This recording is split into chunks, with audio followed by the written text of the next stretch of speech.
All gone. So good.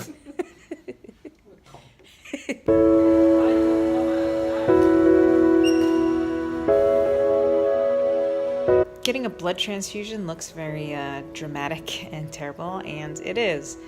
But this is not my first blood transfusion in my life. It's not even my first blood transfusion this year. This is my second hospital stay and my 10th bag of blood, my 10th unit of blood. So, you know, I'll give you a little tour of the hospital room. Nice couch, little faux leather stuff, some closets that I'm not using at all, TV. They do have hand sanitizer available in all the rooms, and the bathroom. So I guess I should talk about why I'm here. I have a genetic disorder that I was born with, and it's very rare and very strange, and nothing can be done about it. There's no treatment, there's no prevention. It's a degenerative disorder, so it's going to get worse as I get older. And the worst symptom, the main symptom, is internal bleeding. I bleed internally. So I don't know that I'm bleeding. It doesn't hurt or anything. It's just suddenly I'm very tired, and like I play badminton and I get really dizzy, or I climb stairs and I can't climb stairs without breathing really heavy. So that's the only symptoms I have. So it's kind of too late when I realize something's up. So that's why I end up getting a lot of blood transfusions, just because I'm bleeding internally. So I just had a bone marrow biopsy, so I'm kind of stuck lying down for a little bit. But while I was doing it, I actually just imagined badminton, because it was super scary. It actually turned out not to hurt, like it was just a little pinch. But, you know, you're scared when they're going into your body with a giant needle. So I was just imagining badminton and thinking about badminton to relax me. It totally helps.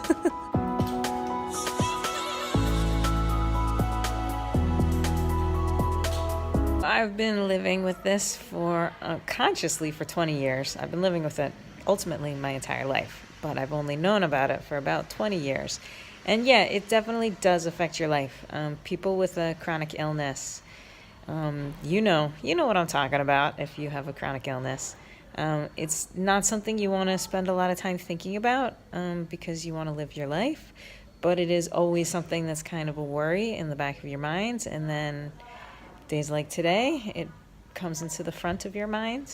Like, all my doctors have told me to never do heavy exercise because it's more likely for me to bleed if I really exert my body.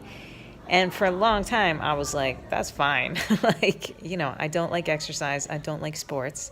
I never expected to like a sport in my life ever. So for a long time, that was totally fine.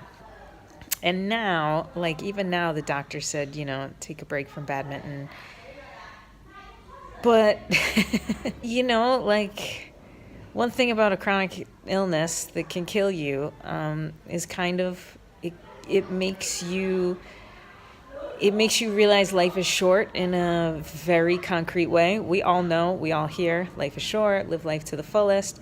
But it isn't until you have, like, a health problem that you really actually think about it, and it really becomes really real. And to be honest, like, me being sick is part of the reason that I work so hard at badminton, because, you know, I don't know how much time I have left, you know. I'm hoping, like, modern medicine, I should be fine. I should live, you know, 60 and beyond.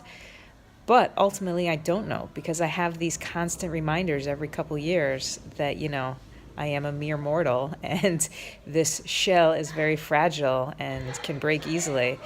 So in a way, it's like the reason that I find something and I get so into it, find something that I'm passionate about, and then just get into it, because I don't want to waste my time, you know? And I'd rather live a shorter but better life than like a long and super boring life where I do nothing. I think people think that, like, Chinese hospitals are like medieval torture chambers or whatever, and I've heard some horror stories about some hospitals. but I've been in several now over the past decade, and I have to say, you know, the level of hygiene is not quite up to the same standards. But, you know, she came in this morning and she mopped with a bleach solution. All their procedures are very clean and hygienic. So, and this is one of, like, I've been to like 3 or 4 hospitals in China, and all of them have been the same way. I do try to go to a nicer hospital. I try not to go to the real local cheap hospitals, but you know, technology is modern. The hospitals are not as bad as you think they are. My boss gave me this big thing of flowers. I feel like a beauty queen. Hello, hello, hello. One funny thing is my Chinese friends say that now I'm officially Chinese because I have Chinese blood running through my veins.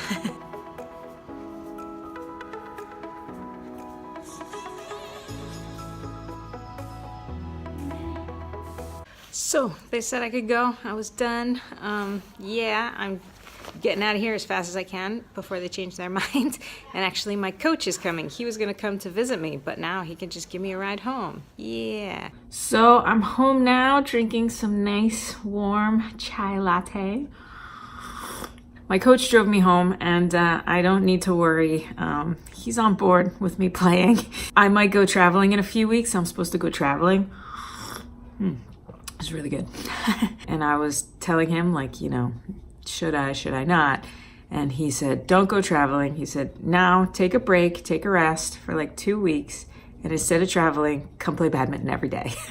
So my coach is on board. I don't have to worry about him trying to stop me. Having a chronic illness, it does suck, and I do feel sorry for myself from time to time. In a weird way, there's a bit of gratefulness to my disease, just because it teaches me that I can't wait to do things, and that I can't let fear stop me. And of course, I got to take care of my health first. And, you know, when I feel sick, I go to the doctor like I did this time. But I can't like live in fear that I'm going to be sick, or maybe I'll be sick, or maybe this will hurt me. It's like I just got to do what I want to do, and I got to pursue my passions like wholeheartedly. So this in no way, shape, or form has put me off playing badminton. F you, chronic disease. Someday you're going to get me, but today was not that day.